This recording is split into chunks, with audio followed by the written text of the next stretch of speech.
headlines on this Wednesday afternoon, December 13.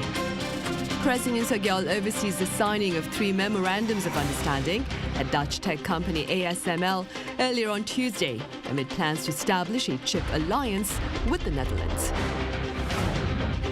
And the government here unveils a financial package worth some 38 trillion won over the course of 5 years to boost Korea's rechargeable battery market amid fierce competition over supply chains. Elsewhere, US President Joe Biden shares his frustration over the fate of Israel's counter-offensive campaign in Gaza as its rampant bombing of the region undermines global support for its cause. We start with news of tangible statements of joint intentions by Korea and the Netherlands to expand chip collaboration that were inked on Tuesday. Our senior correspondent Oh Soo-young reports from Amsterdam. South Korean and Dutch chip giants will jointly invest over $700 million to foster next-generation semiconductor technology and young specialists, as President Yoon aims to solidify a semiconductor alliance with the Netherlands. On Tuesday, the South Korean leader visited the production facility of ASML, the world's biggest supplier of lithography machines crucial for making semiconductors. Accompanied by Dutch King Willem-Alexander and the heads of Samsung and SK hynix Lee Jae-yong and Choi Tae-won, Yoon oversaw the signing of 3 memorandums of understanding on developing cutting-edge microchips, which make up almost 20% of South Korea's exports. ASML이 만들어낸 반도체 산업의 혁신은 인공지능, 5G, 모빌리티 등 4차 산업혁명의 강력한 동력이 되고 있습니다. 앞으로 한국 기업들과 긴밀히 협력해서 반도체 산업의 혁신과 글로벌 공급망 안정화를 위해 노력해 주시기를 기대합니다. Samsung and ASML agreed to jointly invest some $763 million into an R&D center based in South Korea to develop ultrafine processing technology based on next-generation extreme ultraviolet or EUV lithography. Meanwhile, SK hynix also signed a deal with ASML to co-develop hydrogen recovery technology for EUVs, recycling rather than burning hydrogen to use as process gas. This is expected to reduce power usage by around 20% and save $12.5 billion in costs annually. Another MOU was reached between the Korean and Dutch governments to establish a chip academy for graduate students beginning in February, involving the 2 nations' top chip-related firms and institutions, including Samsung and ASML, to offer practical training with cutting-edge equipment and facilities. Growing talent together and sharing know-how is something that only a true semiconductor alliance can do, and we expect that exchanges between future generations in the industry will become more active. Yoon's economic secretary noted that the deals were inked as global foundries like Samsung, TSMC and Intel scramble to master the production of ultrafine 2nm chips, around 10 to 15 times faster than 3nm models, which were first mass-produced last year by Samsung. As their rivalry intensifies, he noted that the president toured ASML's cleanroom facility, featuring an advanced lithography machine which has never been shown publicly before.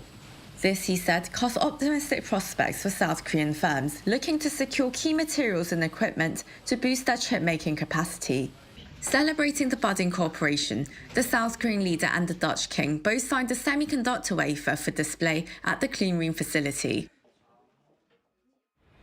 President Yoon will further discuss strengthening bilateral chip cooperation with Dutch Prime Minister Mark Rutte when they meet at The Hague on Wednesday. Oh Soo-young, Arirang News, Amsterdam. Right, and prior to that summit scheduled for this Wednesday, President Yoon and Dutch King Willem-Alexander reaffirmed the cordial friendship shared by the 2 countries at a state banquet on Tuesday. Our presidential correspondent Kim Do-yeon reports. At the first state banquet for a South Korean president at the Royal Palace of Amsterdam on Tuesday, President Yoon Suk-yeol gave a special shout-out to the Dutchman that brought a special moment to all Koreans in recent history.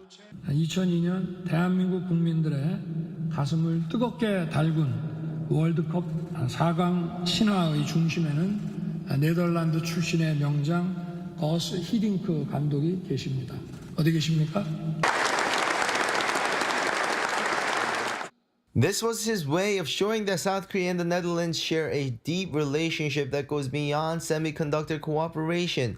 The diplomatic relationship was established more than 60 years ago, and the two countries last year upgraded the relationship to a strategic partnership. Also, he reminded everyone that the first Westerner to become naturalized to what at the time was the Joseon dynasty was a Dutchman, Jan Veltevre, or in Korean, Park Yeon. King Willem-Alexander also noted that South Korea has grown tremendously in just a couple of years, and Koreans and the Dutch are culturally connected. The Republic of Korea is everywhere. There's K-pop on the radio, K-movies in the cinema, K-dramas on Netflix, and K-food in the supermarket. Above all, the two leaders underscore the shared values that the two countries are based on, something that has become increasingly important with uncertainties around the world. 국제법 질서를 발전시켜야 할 의무를 헌법에 규정한 네덜란드야말로 규범 기반 국제 질서를 선도하고 있는 것입니다. 대한민국도 세계의 자유, 평화, 번영을 위해 책임과 기여를 다하는 글로벌 중추 국가로서 규범 기반 국제 질서의 강화에 힘을 쏟고 있습니다. This comes as President Yoon started official engagements for the state visit on Tuesday at the welcoming ceremony at Dam Square in Amsterdam, which included a 21-gun salute and a greeting from Korean children. After heading inside the palace, the president and the Dutch king introduced their delegations, including Prime Minister Mark Rutte. Prime Minister Rutte, according to President Yoon himself, is one of the leaders most close to him on the global scene. And Yoon was accompanied by Rutte as he went to lay a wreath at the National Monument at the Dam to commemorate the Dutch war heroes. There, President Yoon thanked the king for his hospitality, saying his state visit to South Korea in 2014, a first for a Dutch king, boosted the bilateral relationship back then, and his visit to the Netherlands is another milestone. Kim Do-yeon, Arirang News. Here at home, Economy and Finance Minister Chu Kyung-ho has pledged some 38 trillion won for Korea's rechargeable battery market over the course of 5 years to sharpen its competitive edge amid concerns over supply chains. Our An Sung-jin explains. The South Korean government plans to inject some $29 billion into the rechargeable battery industry over the space of 5 years from 2024. Finance Minister Chu Kyung-ho in an emergency economic meeting on Wednesday discussed ways to enhance industrial competitiveness in the rechargeable battery industry. We plan to actively support facility investment in promising rechargeable battery companies and to develop core technologies such as all-solid-state batteries. We will also shorten the patent examination period from the current 21 months to 10 months by prioritizing rechargeable battery patents. It also plans to foster an ecosystem for recycled batteries in order to reduce dependency on critical raw material supplies from abroad.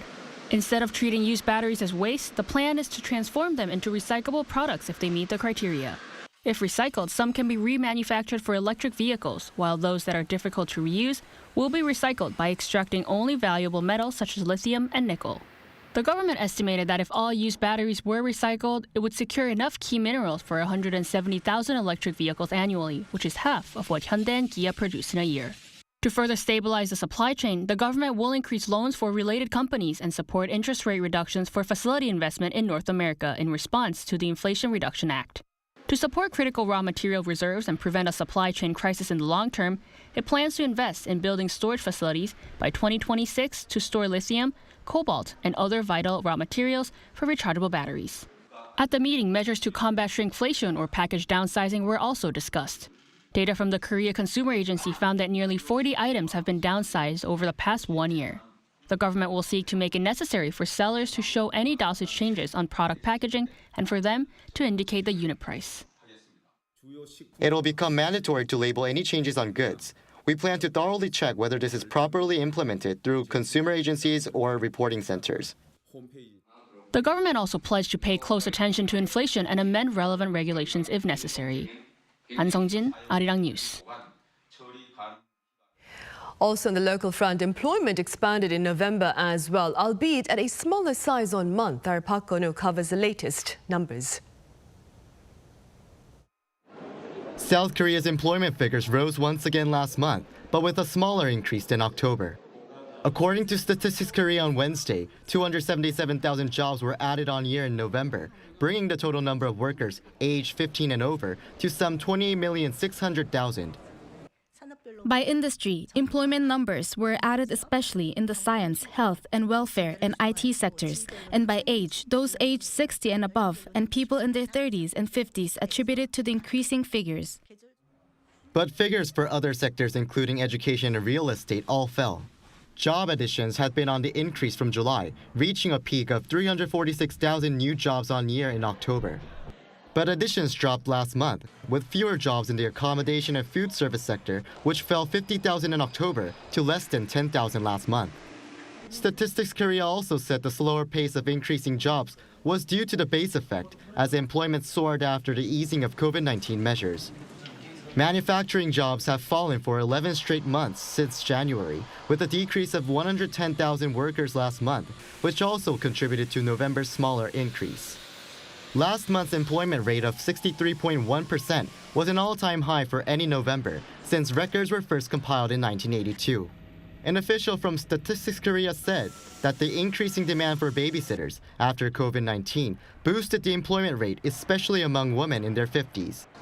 In terms of the unemployment figures, there was a drop for people in their 20s and a rise for those in their 50s, with the total remaining at 2.3%, the same as last November. Park Geon-woo, Arirang News.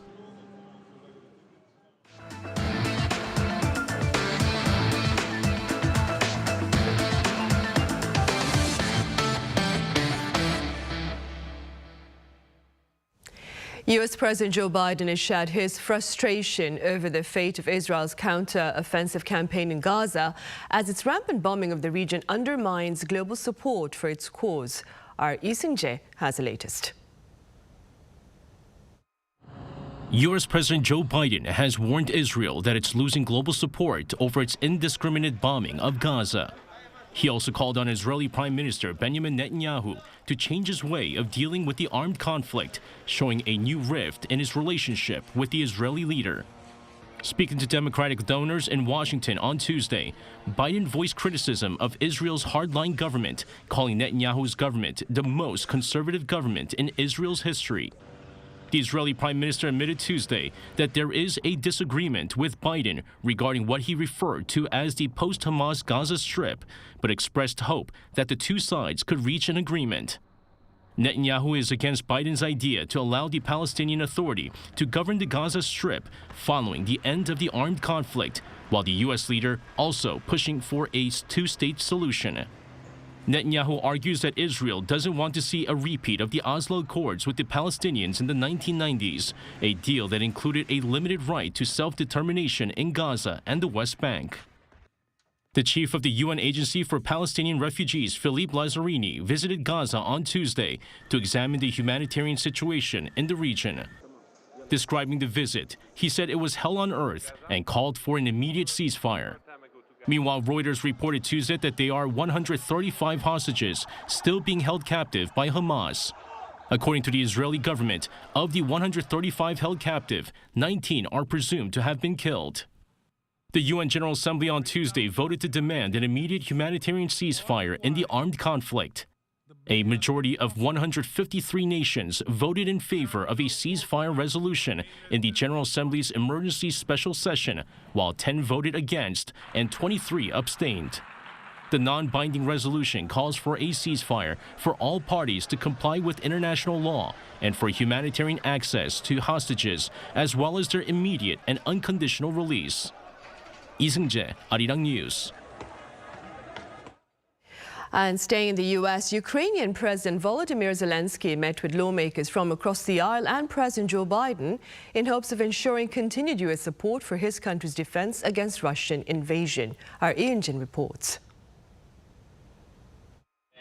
On Tuesday, Ukrainian President Volodymyr Zelenskyy made his third visit to Washington since the start of the war in Ukraine 22 months ago. He met with members of Congress as well as President Joe Biden. The visit was Zelenskyy's in-person plea to save a $61 billion U.S. defense package for war-torn Ukraine. That package has been log-jammed by Republicans on Capitol Hill. The Republican members of Congress want the Biden administration to make concessions on U.S. border security and immigration policy in exchange for the aid package. Republican House Speaker Mike Johnson said the White House is asking for billions of dollars without a clear strategy for winning the war in Ukraine, and that more needs to be done to secure the U.S. homeland borders. What the Biden administration seems to be asking for is billions of additional dollars with no appropriate oversight, no clear strategy to win, and none of the answers that I think the American people are owed. I have also made very clear from day one that our first condition on any national security supplemental spending package is about our own national security first. Prior to his meeting on Capitol Hill, President Zelenskyy addressed the military audience at the National Defense University on Monday, where he expressed hope that he could still count on the U.S. for assistance. Putin must lose. Must lose so that everyone else who sees Russia's war on Ukraine as his personal lecture at the so-called University of Aggression gets the message loud and clear. Putin must lose. His weapon against you right now is propaganda and disinformation, but if he sees a chance, he'll go further.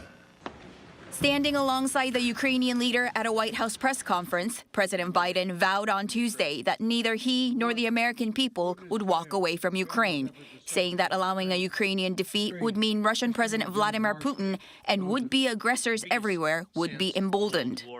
But there was a subtle but noteworthy shift in public messaging from the president.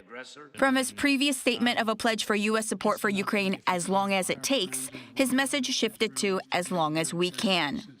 Speaking to reporters during a meeting with Zelenskyy in the Oval Office, President Biden announced he would be releasing $200 million in funding that's already been approved by Congress to help Ukraine with its defensive needs.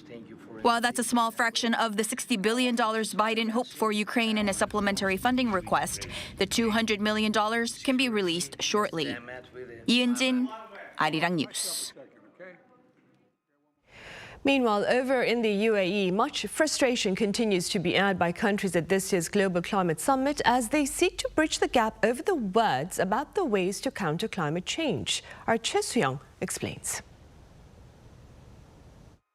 The 2023 United Nations Climate Change Conference, COP28, which was supposed to close on Tuesday local time, has been extended as the participating countries could not reach an agreement.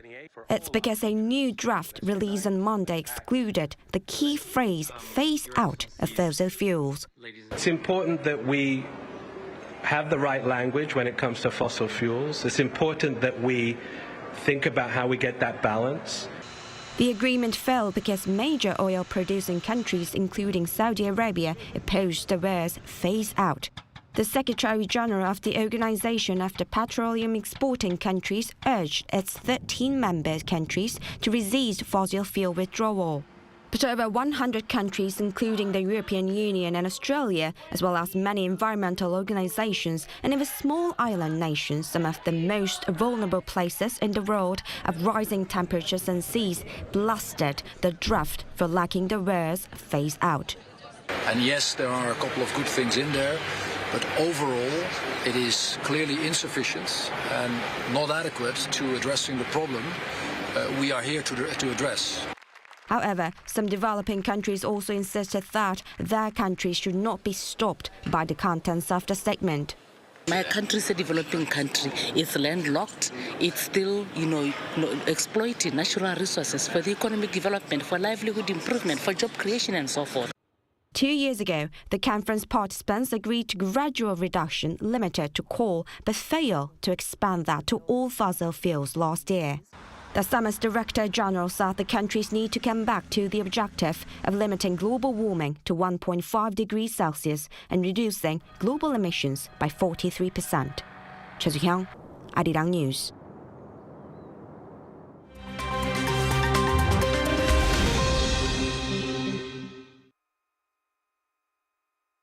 Let's take a look at the latest news in the world now. In Pakistan, a suicide bomber attacked a police compound in the country's northwest city of Dera Ismail Khan, killing at least 23 and injuring 32 on Tuesday. Militant group Tehreek-e-Jihad Pakistan, affiliated to the Pakistani Taliban, claimed responsibility for Tuesday's car bomb attack, saying it was targeting officers at the police compound, which was being used as a base camp for the Pakistani army. The Pakistani army said an hours-long shootout ensued between its security forces and the militants.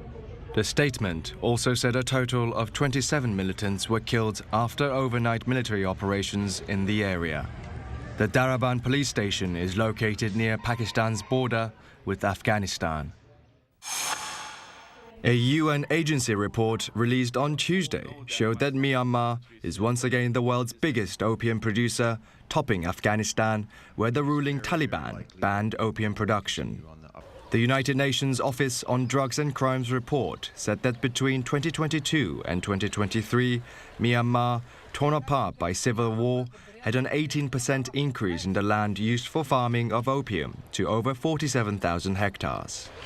The opiate economy in Myanmar is estimated to be worth up to $2.5 billion in 2022, amounting for around 4% of the country's GDP. UNODC reported last month that the Taliban's ban on opium production led to a 95% drop there. Myanmar has seen turmoil and fighting since the military coup d'etat in February 2021. In Turkey, the president of Turkish Super League side MKE Ankaragücü, Faruk Koza, was arrested on Tuesday for punching a referee at the end of a match the day before. Koza's team drew with Rizespor on Monday evening after conceding a 97th-minute equalizer, prompting him to enter the pitch and physically assault referee Halil Umut Meler. In response, the chairman of the Turkish Football Association announced an indefinite suspension of all league matches, calling the attack a night of shame for Turkish football. The match official suffered a minor fracture after taking several more blows from others as he lay on the pitch. In Bolivia, 12,000 baby turtles have been released into River Itenes, a tributary of the Amazon, on Monday, in an effort by the local government to repopulate the river with the endangered Amazon turtle. The newly hatched turtles found a new home on the border between Bolivia and Brazil. The Amazon turtle's population has been decreasing due to loss of habitat and illegal fishing, as well as the trade of the turtle eggs for human consumption. This program in Bolivia has released hundreds of thousands of turtles since it began, and the local communities have developed eco-tourism around the turtles. Kim Xiang, Arirang News.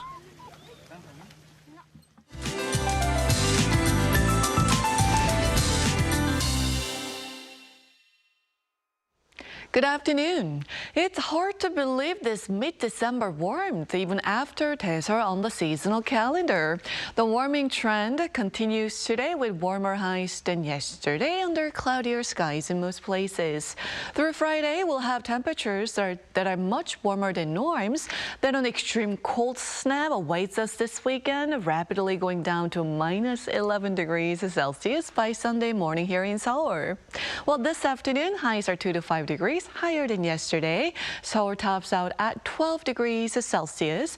Very warm on Jeju Island, topping out at 18 degrees Celsius under cloudy skies with decent air quality nationwide. Then rain is in the forecast tomorrow starting from Jeollado and Jeju, spreading nationwide by the afternoon. Well, that rain will continue into Friday, which could come down heavily again like last time. Then freezing air grips much of Korea, and we won't see highs above the freezing mark for a while in the capital area. That's Korea for you, and here's a look at the international weather conditions.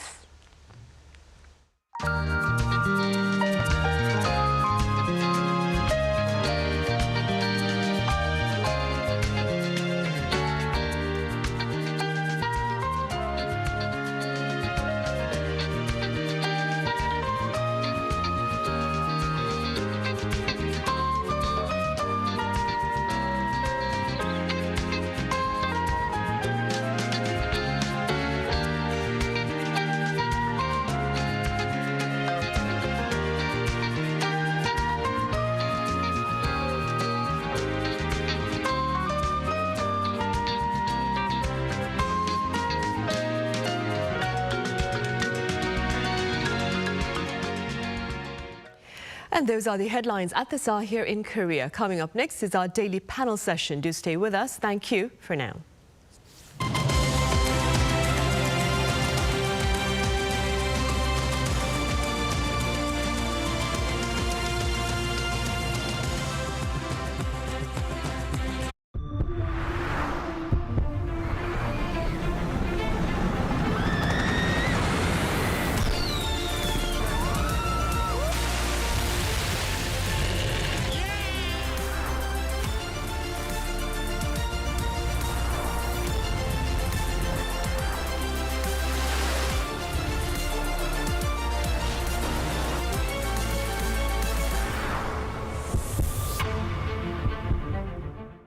This winter, what are other things that make us excited, like white snow?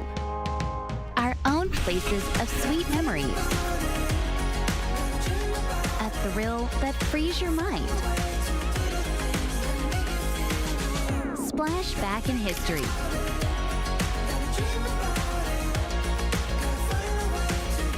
A mouthful of happiness.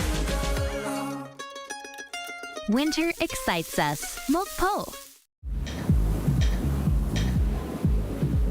Welcome.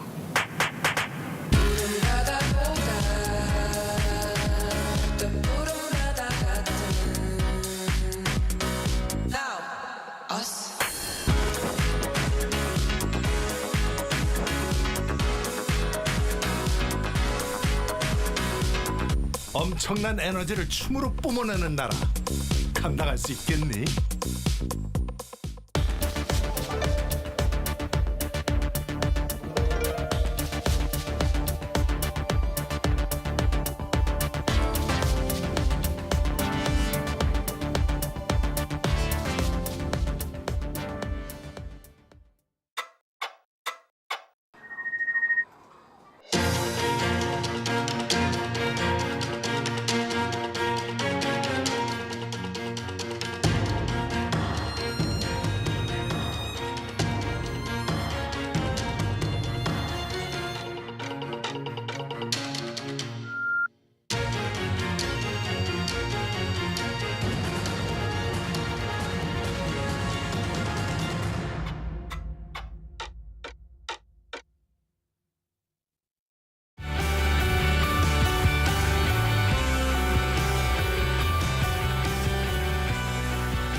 Understated, yet harmonious and beautiful. Growing tirelessly, but full of relaxation and romance. Thus, we expect the Republic of Korea to continue making history. From the past to the present and the future.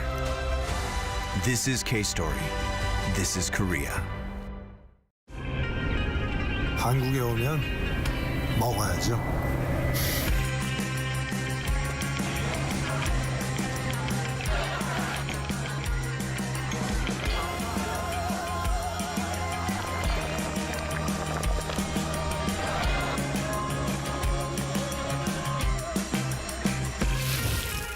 먹어도 먹어도 끝이 없는 나라. 감당할 수 있겠니?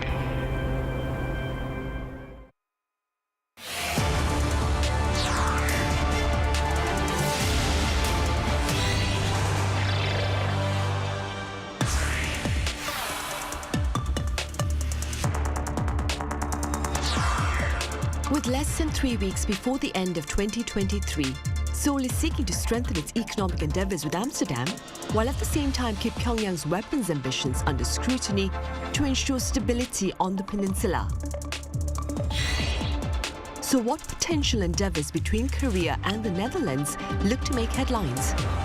How are pundits evaluating Seoul's efforts to ease tensions on the peninsula? And is Kim Jong-un grooming his daughter Kim Joo-ae for succession? Hello and welcome to yet another edition of Issues and Insiders. I'm Min Sun-hee. Today I have our panel of foreign reporters to address a number of events affecting the two Koreas and more. For this, I have Jacco Schweitzer live on the line. Jacco, it's good to have you on. Hello, thank you for having me. I also have Andres Sanchez-Brown with us. Andres, welcome back. Thank you so much. Always a pleasure to be here.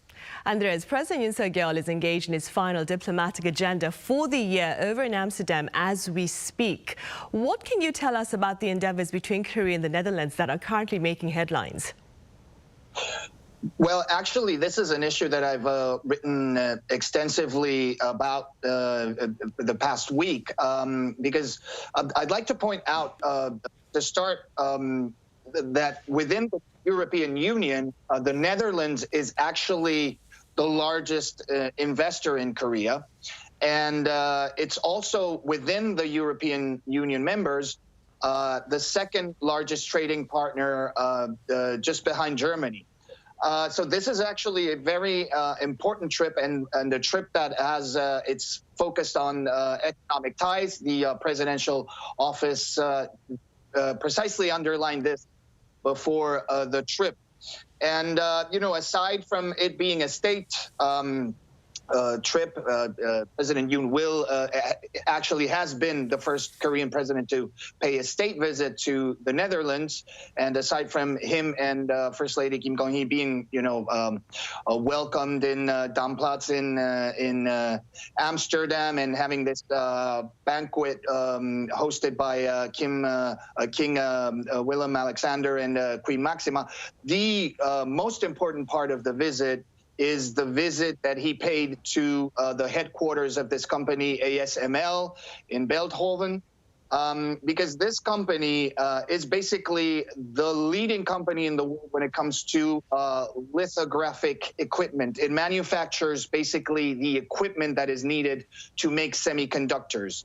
And, you know, Korea being an export-driven economy and semiconductors being basically its largest export, this was a very important visit to the headquarters of this company.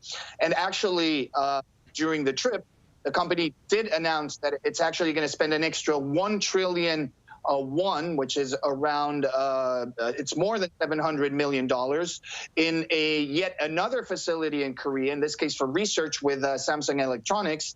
And it also said that it's actually going to conduct some research with SK Hynix to try to improve efficiency of energy use for when it comes to manufacturing lithographical equipment.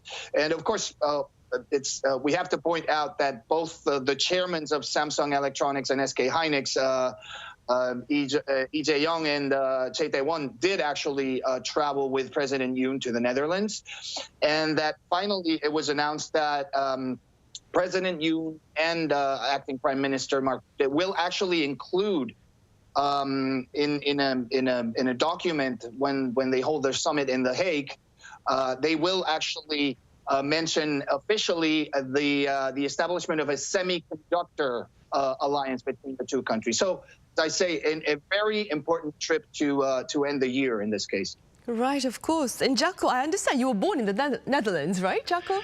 Yes, that's right. I was born in Leiden, so this is very interesting for me to watch all this going on. What more would you like to add with regard to the endeavors between Seoul and Amsterdam? Yes, I mean, Andres certainly pointed out many of the major important points. Also, there was a state banquet held at the palace in Amsterdam at which King Willem-Alexander spoke about the long and interesting relationship between the Netherlands and Korea, in fact, going as far back to the 17th century when a ship of Dutch sailors was shipwrecked off the coast of Jeju and ended up spending many, many years here in Korea before they were able to escape. And that story is very famous in Korea, the story of Hendrik Hamel, or Hamel Pyorygi. So that was interesting. He also mentioned the Dutch contribution to the Korean War. And it's interesting noting that for this year, for the very first time, the Netherlands has chosen to station a full-time military attaché at its embassy here in Seoul, whereas previously that job was handled from Tokyo. Meanwhile, President Yoon talked about his hopes that cooperation with the Netherlands would help to beef up Korea's defense industry. So it's not just all on semiconductors. Also, there's a lot of talk about cooperation in the defense area. And the last thing that's very interesting is that the Dutch Prime Minister, Mark Rutte, is actually an outgoing caretaker Prime Minister because they had elections in Holland on the 22nd of November, but they haven't yet been able to form a new cabinet and a new Prime Minister has not yet been chosen. So the outgoing previous Prime Minister still stays in the job and performs all basic functions until they've got a new cabinet. Right. And Jack, as you were saying, Seoul and Amsterdam, they've also spoken about defense. Well, they're going to speak about defense on Wednesday, of course. But in the meantime, both countries have condemned North Korea's continued hostile weapons ambitions. All that being said, how do you, Jacko, evaluate Seoul's efforts on the diplomatic front, that is, to diffuse tensions on the Korean peninsula? Now, I must say, I'm just a humble podcast host and interviewer, not an expert in international relations and diplomacy.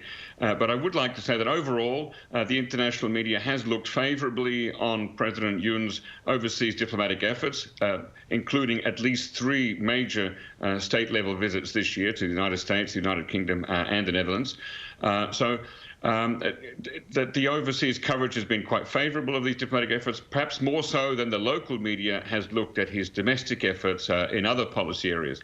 Now, that said, I don't know how much we can say whether Seoul has actually diffused tensions on the Korean peninsula. North Korea is it's rebuilding guard and observation posts along the demilitarized zone. And I'm not saying that this is because President Yoon is bad at diplomacy, but I think that we're in a tense part of the cycle of inter-Korean relations. And right now, North Korea has signaled clearly that it's not interested in talking to anyone who is in the so-called Western camp, and that includes South Korea and Europe and the United States. North Korea's leadership is only playing nice with its small group of friends, and that's mainly China and Russia. So all that President Yoon can do, and what he has been doing, is to gather nations friendly to South Korea and who oppose war on the Korean peninsula to show a unity of purpose and a resolve. And to that extent, his meeting last month here in Seoul with senior defense officials from every country that had troops fighting to save South Korea during the Korean War was quite significant. It sent a signal that South Korea is far from being alone and that the United Command that was started back in 1950 to defend this country is still very much alive. And that tells North Korea and anybody else that this is not the time for adventurism on the Korean peninsula. The key message here is deterrence, which means preventing and avoiding any military action until one day, hopefully, a political solution can be found.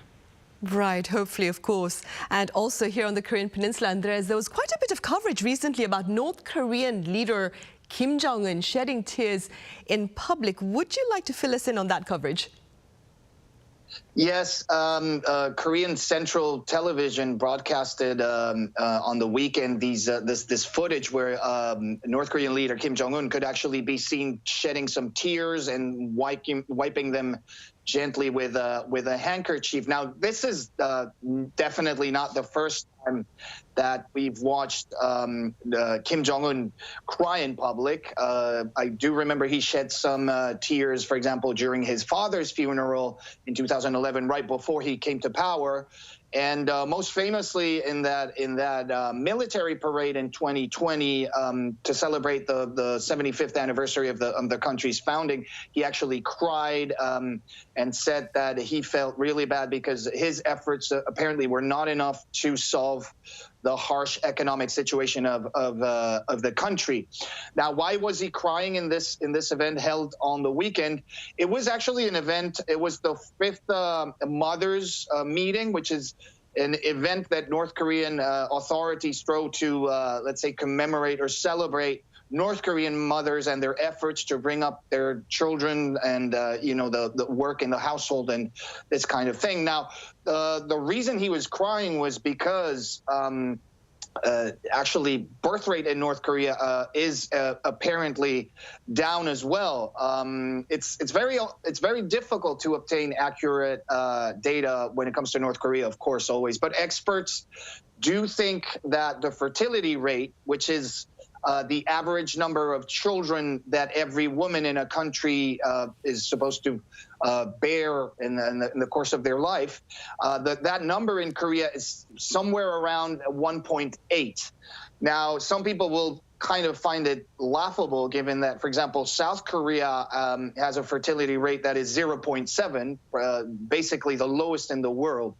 But there is actually a reason to worry in North Korea with a falling fertility rate because, for example, the first thing that you can actually point out is the fact that if people are having less children, it's because the economic situation is far from ideal. Families are struggling more and more. And the country has been through three hard years of anti-COVID measures. The economy has definitely taken a blow.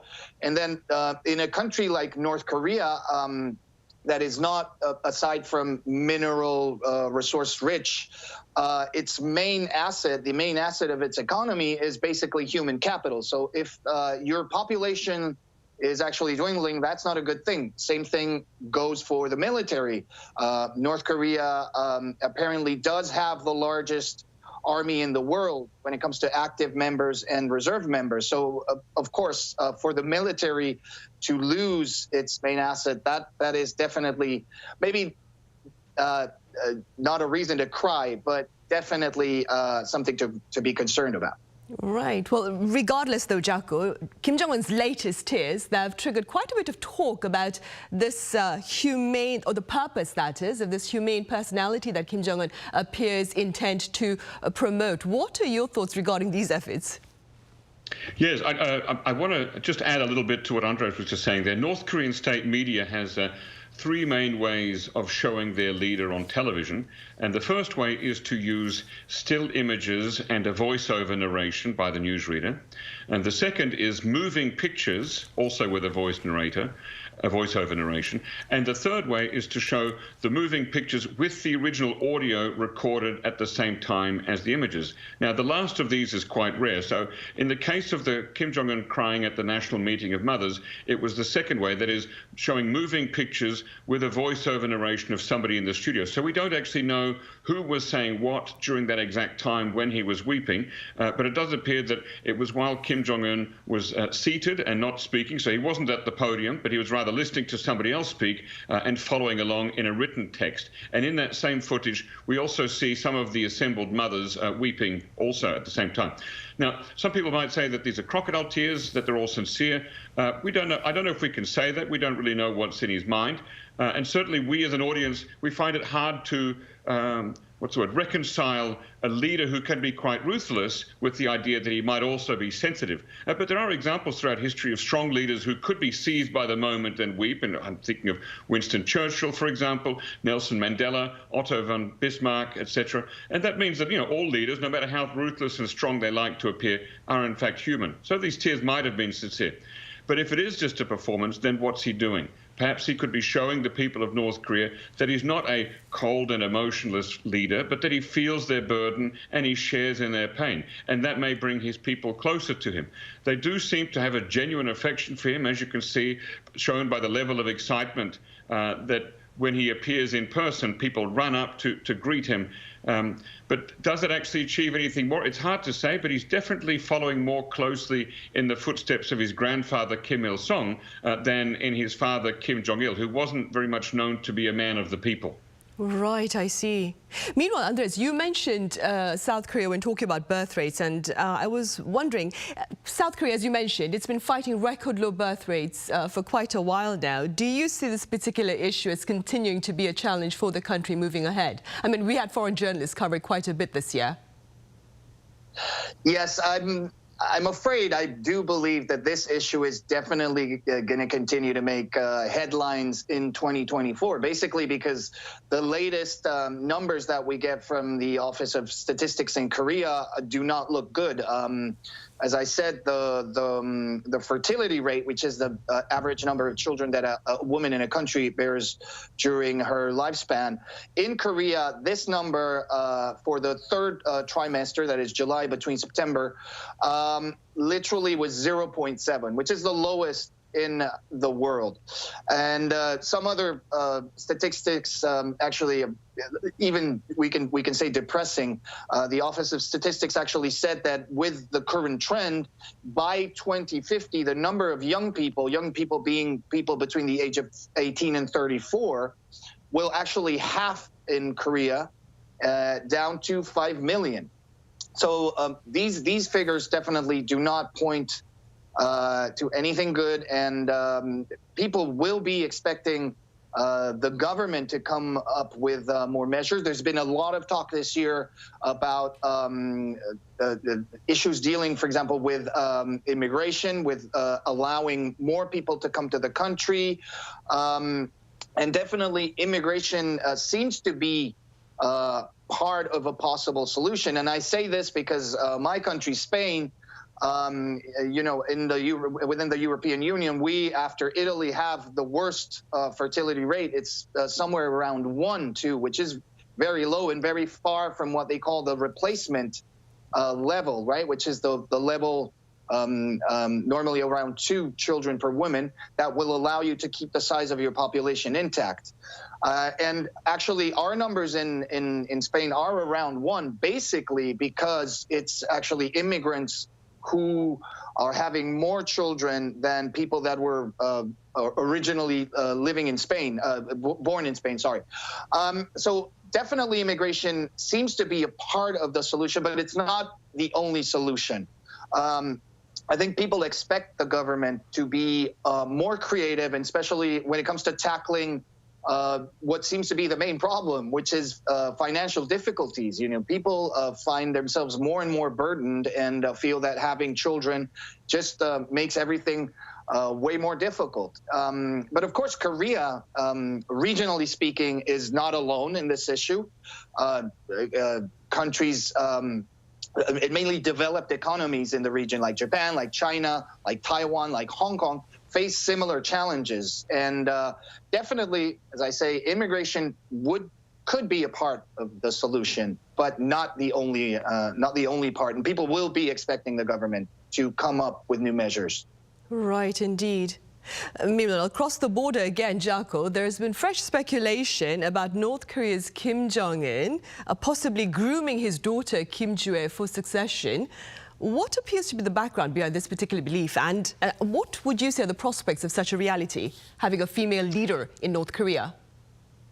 Yeah, firstly, let me say at the outset that we don't know for certain how many children Kim Jong-un has, nor what the official name of his daughter, who he keeps taking around, is.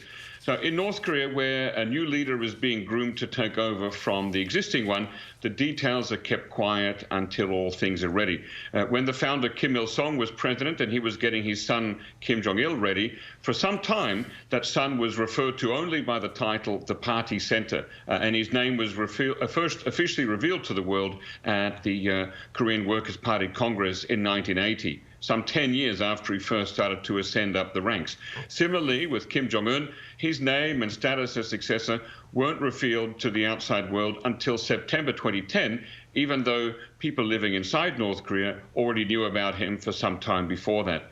So this girl, Kim Joo-ae, if that is her real name, she might be the successor. And the fact that Kim Jong-un keeps taking her around to a lot of events, particularly military events and other ones, could suggest that she has a special status, as could the fact that she's now apparently being referred to not by name, but by a special title, namely the Morning Star General. That also suggests that it could be the case. So I see no reason why, when she becomes an adult, she might be announced as a successor. But we're still a long way off from that. I mean, she's only about 10 or 11 years old. So let's give it another 10 years and see how we are then. Right, we should then.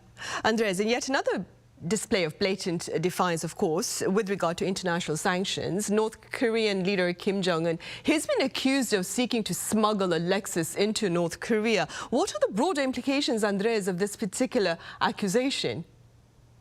Well, yes, Japanese police apparently cracked down on this car dealership in Chiba, Chiba Prefecture, which is a neighboring prefecture of Tokyo in Japan, where apparently North Korea was trying to smuggle out a $70,000 Lexus car.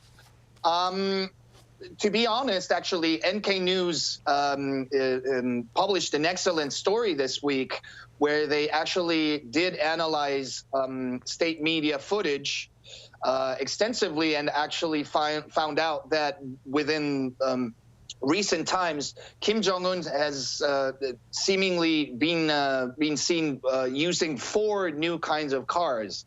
And we're talking about, Toyota SUVs, Lexuses, Mercedes Maybach, which is, a car that is around $200,000. So what does this tell you? Basically that North Korea, in the sense, the regime always seems to be one step ahead when it comes to evading sanctions. Now actually what we're seeing with Russia actually and North Korea becoming closer again. We were talking last week about increased activity at the Najin port in the Nason economic special zone, with North Korean ships moving to Russia, apparently transferring thousands of crates with weaponry. But, if they're able to transfer weaponry, they can pretty much transfer absolutely anything. So now this is another huge entryway, a gateway that North Korea has to get things smuggled in. And it's funny because, countries like the U.S., Korea, Japan are trying to increase maritime patrols to try to tackle on ship-to-ship transfers. But it seems like the regime is always a step ahead in this sense. And I think it's just another telling sign of how sanctions really seem not to be working. We have more and more experts pointing out the fact that despite all these, international multilateral sanctions from the UN or unilateral sanctions trying to be implemented, North Korea seems to be able always to circumvent them, no matter what. So you have even human rights advocates saying, like, the sanctions do affect the North Korean people, but they don't affect the regime. So just another sign that governments should maybe try to be a little more creative when they try to tackle North Korea trying to become militarily more powerful. Right, indeed, which is why Seoul, Tokyo and Washington have called for a more consolidated effort to impose sanctions against North Korea then. All right, Andres, as always, thank you very much for your time and your thoughts. And Jaco, thank you very much for your insights. Thank you. Right, well, on that note, we end this edition of Issues and Insiders. Thank you for watching. See you same time tomorrow.